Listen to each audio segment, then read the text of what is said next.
இப்படியான என்டர்டைன்மெண்டான விஷயம் இருக்குன்னு காட்டுறதுக்காக உங்களுக்கு நான் சொல்லி இருக்கிறேன். சரியா? அப்ப இந்த முறை இந்த மாதிரி விஷயங்கள் எல்லாத்தையும் பார்க்க படு என்டர்டைன்மெண்டாவும் போகுது, ரொம்ப துக்கமாகவும் போகுது. ரெண்டுக்கும் இடையிலங்கிற ரசிகர்கள் என்ன செய்ய போறாங்கன்றதான் சரிக்கமப்பா சீசன் 7 மணிக்கு தனிமட்டு ஞாயிறு மறக்காம பாருங்க. சரியோ?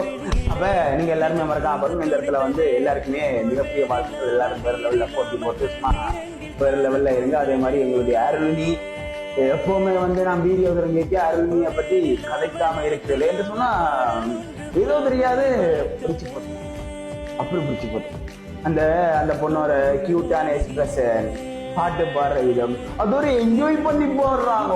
இதெல்லாம் ஒரு பையனுக்கு எப்படி பிடிக்காம இருக்குன்னு சொல்லுங்க. அப்போ எனக்கு ரொம்ப ரொம்ப பிடிச்சிருக்கு. அவன் பாடலுக்கு நான் ரொம்ப ரொம்ப அடிமை.